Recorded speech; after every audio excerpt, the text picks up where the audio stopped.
Hey, what's up, everybody, and welcome to is this 10? Sure. Day 10 of our 13 Days of Halloween special.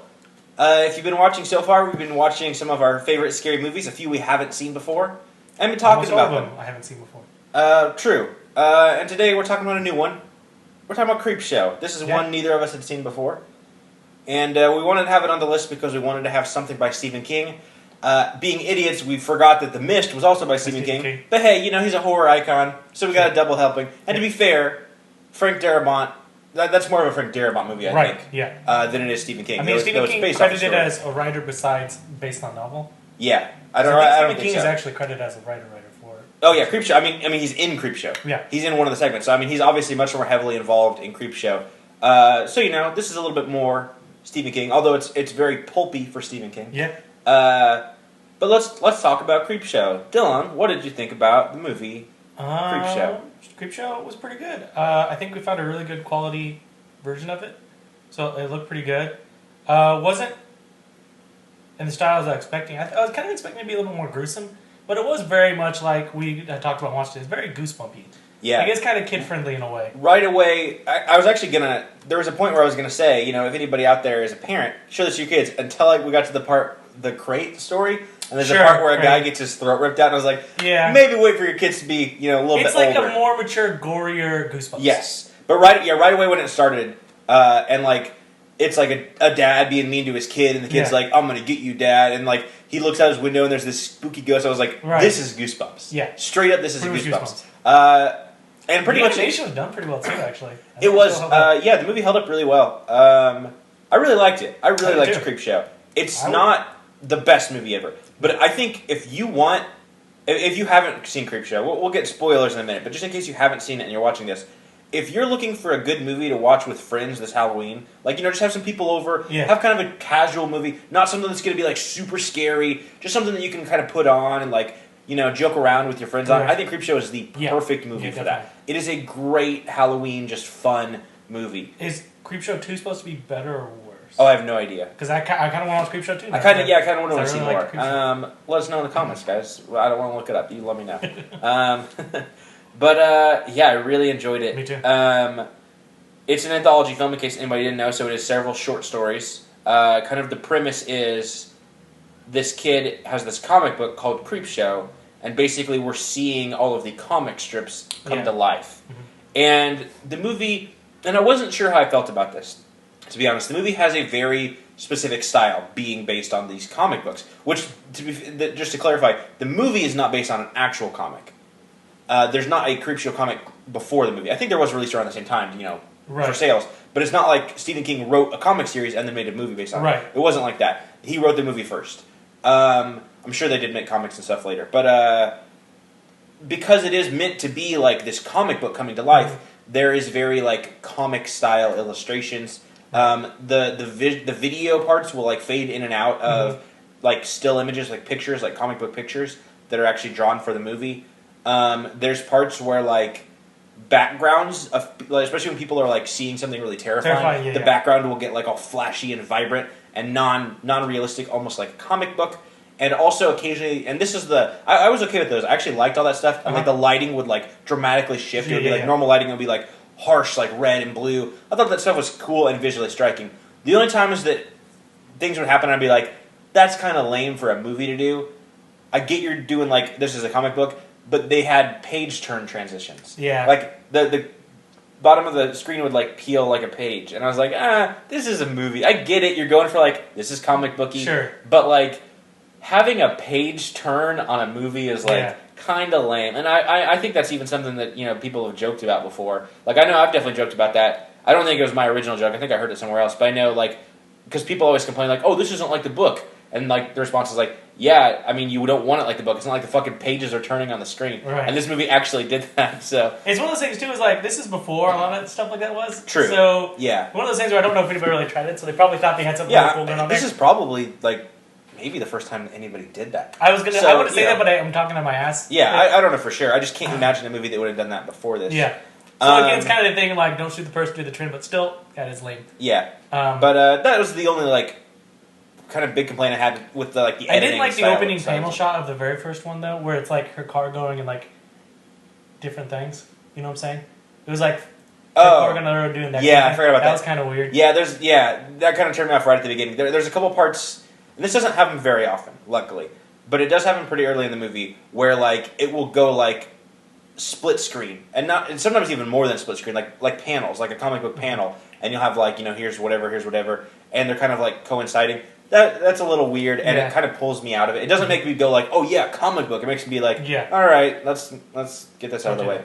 But I really don't have many complaints other than some of that stuff. I thought, first of all, I want to say if I would have been 12 and would have watched this movie, I think this would have been the scariest movie I'd ever seen. Yeah. As an adult, it didn't scare me at all. But like, I can totally see what's the same way as Goosebumps. Like when I was a kid, Goosebumps terrified me. Yeah. I watched Goosebumps earlier this year. I still enjoy it in like its campy, lame kind of way, but it's not scary. No. And same with Are You Afraid of the Dark? Very campy. But this, felt like a little more mature version of that. I kind of wish I would have watched this movie when I was like 12 or 13. Because I think I would have still appreciated its like kind of style, but I would have also been scared by it. What one was your favorite out of the anthology? Probably, I don't remember what they were called. I don't remember all the names. Probably the one with Leslie Nielsen. That one? Yeah. That was going to be my favorite to watch The Crate. Actually, The Crate was really good. Because even when you asked that, I was like, going in my head like, one of those.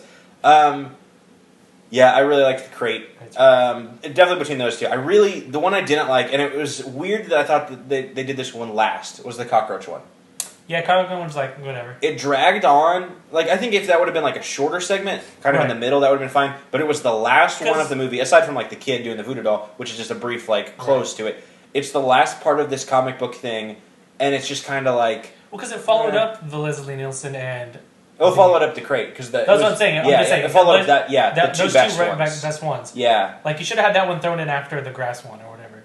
Yeah, it should have been a little bit earlier. Or just maybe not even in the movie. Yeah. Because as much as I did like the movie, there was a point where I was like, all right, I'm done. Yeah, I'm ready for this to be done. Mm-hmm. And it was specifically that cockroach part where I was like, all right, let's wrap this up. And I felt like that segment went on too long. But the other segments were good. I really... the first segment, I think, was a little weak, too.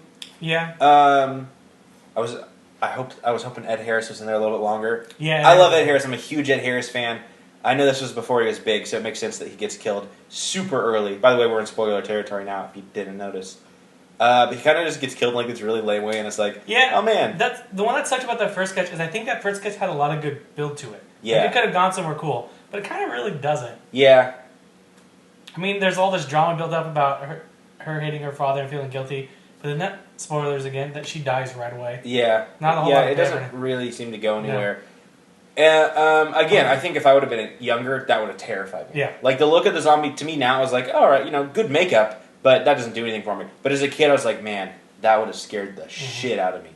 But no, let's talk about the ones we really liked. I guess there was also the one I mentioned was Stephen King, where he like turns into a plant.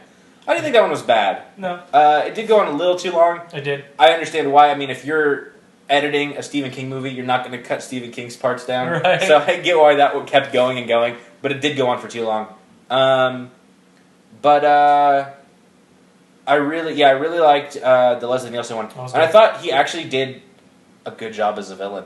I wasn't sure how that would be. Like, is this going to be like too cheesy? Well, apparently our generation was familiar with him being a comedian, but older generations are familiar with him being a serious actor. Oh, really? I didn't know. Because I talked to my mom about that. She's like, "Yeah, I was really surprised to see him become such a good comedian after a serious career." Apparently, he had a career where he's a serious actor. Yeah, I didn't know that. Well, to me, I always think of him, of course, from like Naked Gun and other parodies. Unfortunately, I also think of him from Scary Movie, which is too bad. That is bad. But yeah, I thought he actually did a really good job because it was still like him doing like his comedic role, but in like a super dark way. Yeah. To where I was like, this is still kind of the Leslie Nielsen I know, but I'm like fucking creeped out by it. Yeah. I thought he nailed that. Yeah, he was really good at that. And it was interesting to see Ted Danson in that as well. Who's also a well-known comedian. Was this before Cheers? What year was Cheers? I have no idea. It's got to be around the same time. Yeah, I'm sure Cheers was an 80s show because Frasier was an 90s he looks show. about like he does in early Cheers, so probably like pretty close around when Cheers. Yeah. But yeah, I really liked that segment. I thought it did go on a little too long as well. But I thought like the whole like burying him in the beach thing that was That's dope. very scary. But yeah, the crate was really good as well. Crate has one of my favorite shots, or one of my favorite scenes, I guess, not shots, where I can't remember the guy's name. First time he fantasized about killing his wife, and he shoots her and she dies, and everybody just like turns and like claps. That's a great part. That's such a great part. Yeah. It's a great scene. Yeah, that was hilarious. I was almost a little disappointed when it came back and it was just a dream. I was like, oh, I kind of wanted to see where that universe was going to go. Yeah, the crate was cool. The only problem I had with the crate is I felt like it had two parallel storylines that do eventually meet up, but I just, throughout the whole thing, I was like, these don't seem to have anything to do with each other. And I get how they meet up, but it almost felt like two stories that didn't make sense to me, why they crossed in the way they did. I get, like, logically why they did, but to me it just felt weird to have, like, the story of this husband who doesn't like his wife intertwined with, like, this weird, like horror, like, I don't even know what kind of story you would call it. Like, they find an old monkey in a box. Yeah. Well, it's like they find this ancient artifact thingy, and then, like you said, like, we know he keeps fantasizing about killing his wife. I guess I don't know. I mean, I've never wanted to kill somebody that bad. Yeah. So I can't imagine the first thing, hearing that thing, and not only believing it, but then being like, it's a good way to kill my wife. Yeah. Like, I don't know. Yeah, I felt like that was just a little weird the way the stories came together, but it was still a very fun, very cool segment. I really enjoyed it. And again, I think if I would have been younger, that monkey would have terrified me. That shit out of me. Did that monkey have a lower half body? Got cut off again. Sorry, dudes and ladies. A real big upper chest, but it almost looked like he had like his lower half cut off. I don't think conveniently did it just for the shot, but yeah, maybe. That segment is interesting. Because I guess that also explain why he's not like running around the building like killing people too. Right? Yeah. I guess there's a line where they're like, "Oh, he must have felt safe in that space." Yeah. But it is like weird, like. He's been trapped there for like 150 years, and he just wants to stay in the box. Like, what do you want to leave? Yeah. But that's an interesting segment. And this is like a horror comedy, so you're not reading too much into stuff. Right. But I was immediately like, when did that thing have died? Yeah. I mean, even if it is like some supernatural being or some unknown missing link or whatever it was meant to be, it's been like 150 years in a box. It's just hanging out. I don't know. Like they said too, like when they ate the bodies, like there's no way it could eat and all those things. Like where would it all go? Whatever. I don't know. Who knows? And it's interesting to me too. Like they found this like horribly destructing monster, managed to lock it in a box. I don't know. Maybe they just found it in that box to begin with. Who knows? But whenever this expedition happened, they found this terrifying creature, locked it in a box, and their idea was like, what do we do with it? Let's put it under some stairs in a public place where people go every day. All right, sure, that's a great idea. But you're not meant to read into it that much. That's just, since we are discussing it, those were things I thought about during that segment. But yeah, I definitely enjoyed it. This is the first anthology film we'll be talking about. We're going to be doing VHS 1 and 2 tomorrow. I'm excited to talk about those. Those are similar anthology films, but very different in style and material. And these ones are definitely a little bit lighter fare and less gory. But I think, you know what? Any parents out there, if you got a kid who's like 12 or 13, show them Creepshow. They're at the age where they can handle that violence. Plus, I sort of think kids need to see some violence in movies. Sure. Not like real little kids, maybe. I mean, don't show your 5-year-old Creepshow. But I remember like there were movies that I saw when I was like 12 or 13 that were like so violent.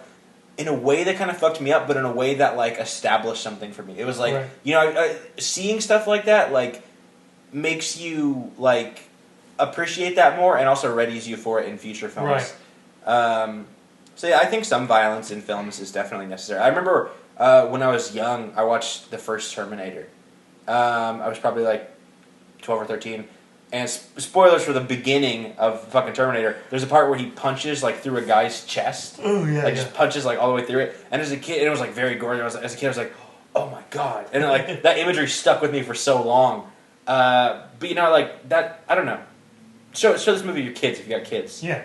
Wait for them to be a little bit older. It's like my first horror movie kind of friend. Yeah, my first like kind of adult horror movie. Yeah, because there is some fuck words in there, and there is some gore, but no nudity, I don't think.